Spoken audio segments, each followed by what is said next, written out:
Assalamualaikum warahmatullahi wabarakatuh. Pada hari ini kita akan membincangkan bab 2 CTU 552 iaitu falsafah dalam kehidupan. Tapi sebelum anda lebih mendalami dalam falsafah dalam kehidupan, anda kena tahu apakah sebenarnya maksud falsafah. Jadi anda bersama dengan saya, Muhammad Izanul Zaid bin Arifai, akan membincangkan dengan lebih lanjut apakah sebenarnya maksud falsafah. Apa itu falsafah? Falsafah adalah perkataan yang berasal daripada Yunani, Philien, Philos dan Sophia. Philien bermaksud cinta, kaji atau hargai. Manakala Philos bermaksud cinta, Sophia bermaksud hikmah, kearifan, kebijaksanaan dan kebenaran. Tiga ini adalah perkataan daripada Yunani. Manakala perkataan yang kita sering dengar dalam bahasa Inggeris adalah filosofi, bermaksud cinta terhadap ilmu pengetahuan, or love of wisdom and truth. Menurut Kamus Dewan, falsafah bermaksud pengetahuan yang paling tertinggi dari antara pengetahuan-pengetahuan yang lain. Jadi, apa yang kita faham daripada perkataan falsafah?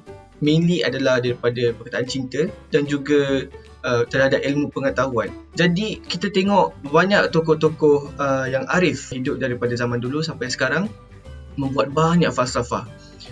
Seperti mana kita tahu, ahli falsafah ini telah membentuk dunia yang kita hidup sekarang. Kerana tanpa mereka, kita mungkin tidak akan dapat tahu ilmu-ilmu yang penting. Antara tokoh-tokoh falsafah yang telah hidup pada zaman dulu adalah Plato dan juga Al-Farabi yang membincangkan tentang perkataan falsafah ini.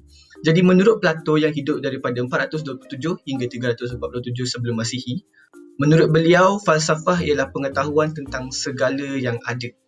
Manakala Al-Farabi pula yang hidup daripada 870 hingga 950 Hijrah, falsafah ialah ilmu pengetahuan tentang alam maujud dan bertujuan menyelidiki hakikatnya yang sebenar. Kita tahu falsafah adalah pengetahuan. Jadi falsafah dalam kehidupan bermaksud pengetahuan tentang kehidupan secara simpelnya. Tapi kita dalam kod ini CTU 552 kita ada pengetahuan umum sendiri, pengertian umum falsafah. Jadi apakah pengertian umum falsafah? Falsafah boleh didefinisikan sebagai usaha ke arah mencintai, mencari, mengkaji dan menanggapi sesuatu perkara dengan menggunakan akal fikiran dan kebijaksanaan untuk mendapatkan kebenaran dan keyakinan yang hakiki. Itu adalah maksud pengertian umum falsafah. Anda kena faham maksud perkataan falsafah ini sebelum anda mendalami falsafah dalam kehidupan. Jadi kita akan bergerak seterusnya kepada ahli kumpulan saya yang lain. Okey, seterusnya saya akan menerangkan tentang aliran falsafah yang terdiri daripada beberapa jenis, iaitu falsafah etika, falsafah alam tabi'i dan juga falsafah intelektual. Okey, jadi kita pergi kepada falsafah etika. Okey, falsafah etika dalam kehidupan ini merupakan suatu ilmu ataupun kajian sains yang membincangkan tentang tingkah laku manusia, sama ada baik ataupun buruk, dan ditentukan oleh akal fikiran. Objektif falsafah etika ini adalah sebagai garis panduan untuk manusia menjamin tingkah laku bermoral. Okey, seterusnya pembahagian etika. Ada beberapa jenis, iaitu yang pertama etika deskriptif, iaitu disiplin yang menekankan tentang sejarah sistem moral yang merangkumi agama Islam, Buddha, Hindu yang mempunyai fahaman tersendiri. Okey, seterusnya etika individu pula adalah sifat individu itu sendiri dalam kehidupan harian, sama ada perlakuan baik atau buruk lah. Jadi perlakuan baik semestinya akan dihormati masyarakat. Okey, seterusnya etika sosial, iaitu hubungan individu sendiri dengan persekitaran sosial. Dan akhir sekali etika kerja, iaitu etika kerja yang berkualiti yang mampu melahirkan pekerja yang produktif ataupun cemerlang. Okey, seterusnya adalah falsafah alam tabi'i.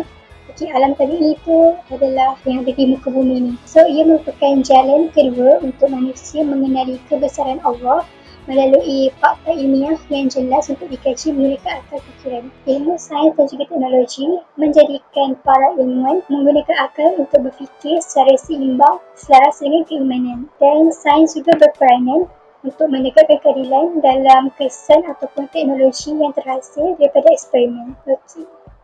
Seterusnya falsafah intelektual. Ia bermaksud kecintaan terhadap ilmu, pengetahuan, kebenaran dan juga akhlak seseorang menerusi kewarasan akal fikiran. Falsafah intelektual ini dibangunkan untuk memenuhi keperluan terhadap tujuan pendidikan supaya menjadi tunjang pada pelaksanaan sistem pendidikan sebuah negara. Dan objektif falsafah intelektual itu sendiri adalah untuk melahirkan manusia yang mempunyai sifat rendah diri dan juga mampu menjadi khalifah yang baik.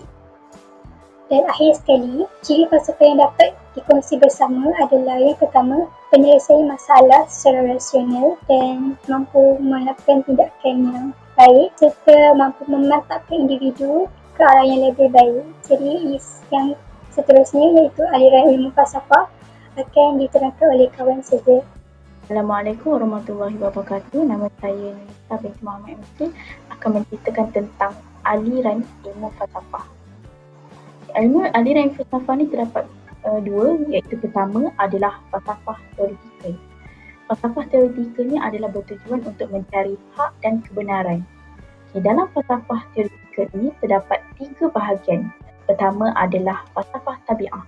Falsafah ini menceritakan tentang segala yang bercampur wujudnya di luar akal dan juga pada akal dengan gerak dan benda seperti keadaan haiwan, tumbuhan dan juga sifat binatang-binatang. Yang kedua adalah falsafah riyadhiyah. Falsafah riyadhiyah ni adalah falsafah yang membahaskan tentang segala sesuatu yang bercampur wujudnya di luar akal dengan gerak dan benda seperti keadaan nombor dan juga rajah. Falsafah yang ketiga adalah falsafah ilahiyah. Falsafah ini dikenali sebagai falsafah ketuhanan, iaitu falsafah yang membahaskan segala yang ada yang tak bercampur dengan gerak dan benda. Sama ada wujudnya itu di luar akal fikiran kita, seperti wujudnya Allah SWT. Kita pergi ke falsafah yang ketiga, iaitu falsafah yang kedua, falsafah praktikal. Apa yang dikatakan dengan falsafah praktikal ini? Falsafah praktikal ini bertujuan untuk mencari kebahagiaan hidup. Partikel ini bermaksud berfikir secara bersungguh-sungguh dan mempunyai ciri-ciri seperti sistematik, radikal dan juga terjaga. Falsafah praktikal ini juga mempunyai tiga bahagian. Yang pertama, falsafah akhlakiyah. Falsafah akhlakiyah ini adalah falsafah yang membahaskan tentang pentadbiran manusia mengenai dirinya, apa dan bagaimanakah kelakuan yang sebaik-baiknya yang boleh menjamin dirinya mendapat kebahagiaan. Dan falsafah yang kedua adalah falsafah iqtisadiyah, iaitu falsafah yang membahaskan tentang pentadbiran manusia mengenai dirinya, keluarga dan juga masyarakat. Termasuk dalam falsafah ini adalah perbahasan bagi menentukan cara-cara mendapatkan bahan-bahan kehidupan, pembahagian kerja, menentukan harga dan hak milik. Dan falsafah yang ketiga adalah falsafah siyasiyah, iaitu falsafah yang membahaskan tentang soal-soal politik, pemerintahan dan menentukan baik dan buruk. Terdapat juga aliran-aliran baru dalam falsafah. Kita tengok contohnya. Pertama adalah falsafah teknologi. Seperti yang kita tahu, teknologi dihasilkan disebabkan oleh pertama, manusia mencipta alatan untuk meringankan tugas dan hariannya berdasarkan peniruan terhadap perkara-perkara yang berlaku di alam sekeliling. Yang kedua ni, manusia berusaha untuk memudahkan tugas dan jangka pendek dan jangka panjangnya dengan mengimplikasikan teknologi hasil ciptaannya untuk menjadikan alat-alat itu menjadi lebih lengkap untuk menyiapkan kerja-kerjanya. Seperti yang kita lihat, teknologi ini adalah dibangunkan dan juga dimajukan untuk memelihara dan meningkatkan lagi kualiti hidup. Namun begitu, sekiranya teknologi ini disalahgunakan, dia akan menyebabkan keburukan kepada diri sendiri dan juga sekeliling kita. Seterusnya adalah falsafah alam sekitar. Falsafah alam sekitar ini adalah falsafah tentang bagaimanakah manusia mengeksploitasikan kebijaksanaan mereka dalam berinteraksi dengan alam ini. Dengan menggunakan kebijaksanaan mereka ini, manusia dapat melakukan pengkajian untuk mendapatkan kebenaran dan memahami makna kehidupan yang sebenar. Pastinya, wujudlah pelbagai bidang dan cabang ilmu seperti sains, matematik, fisik dan juga lain-lain. Dan falsafah baru yang ketiga adalah falsafah timur. Apa itu falsafah timur? Falsafah timur ni adalah falsafah Asia yang termasuk yang merupakan falsafah yang berasal daripada Asia Timur dan juga Selatan. Ia sebagai contoh falsafah timur ni adalah falsafah Cina, falsafah Jepun dan falsafah Korea. Falsafah ini berteraskan pendidikan moral, iaitu dengan menggariskan beberapa prinsip. Iaitu pertama adalah kehidupan manusia akan menjadi lebih baik jika mereka sanggup berubah. Kedua, sikap orang menjadi faktor penentu kehidupannya. Dan juga manusia belajar melalui pemerhatian alam mulai jadi mereka. Saya Nurul Anis Farha binti Jamil Razif akan membentangkan tentang kategori ilmu falsafah. Ilmu falsafah terbahagi kepada 3, iaitu ontologi, epistemologi dan aksiologi. Saya akan membentangkan tentang ontologi. Ontologi terbahagi kepada 4, iaitu metafizik, kosmologi, matematik dan kemanusiaan. Ontologi atau lebih dikenali sebagai ilm al-wujud adalah mengkaji tentang sesuatu kewujudan. Sebagai contoh, tentang kewujudan kehidupan seperti haiwan, tumbuhan dan manusia. Yang bidang falsafah yang pertama yang kita akan membincangkan adalah metafizik.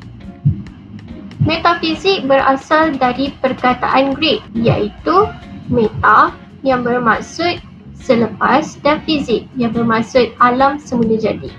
Metafizik adalah falsafah mengenai ketuhanan, di mana ia membawa kepada kefahaman tentang kewujudan mutlak, iaitu Allah. Falsafah ini dapat dibungkaikan melalui Al-Quran dan hadis. Ia adalah cabang falsafah yang paling abstrak kerana ia berhubung dengan perkara gaib sehingga sukar difahami oleh manusia. Hal ini dapat dibuktikan melalui surah Al-Anbiya ayat 25 yang bermaksud, sesungguhnya tidak ada Tuhan melainkan aku, maka sembahlah olehmu sekalian akan aku. Bidang falsafah yang kedua pula adalah kosmologi. Jadi apakah itu kosmologi? Kosmologi berasal dari perkataan Yunani iaitu kosmos yang bermaksud dunia alam semesta. Logos pula bermaksud ilmu. Kosmologi adalah bidang ilmu mengenai alam semesta dan kejadian makhluk ciptaan Allah. Ia dikaji melalui bidang sains seperti sains tabi'i, astronomi dan sains perubatan. Hal ini dapat dibuktikan melalui surah Qaf ayat 9 yang bermaksud, dan kami turunkan dari langit air yang banyak manfaatnya, lalu kami tumbuhkan air itu pohon-pohon dan biji-biji yang diketam. Yang ketiga pula adalah matematik. Matematik seperti yang diketahui umum adalah bidang kajian dalam aritmetik, algebra, trigonometri dan geometri. Ilmu matematik mendapat kedudukan yang sangat tinggi dalam Islam. Hal ini kerana ia mampu menyelesaikan maslahat manusia dari dahulu sehingga kini. Sebagai contoh, ilmu aljabar atau lebih dikenali sebagai algebra.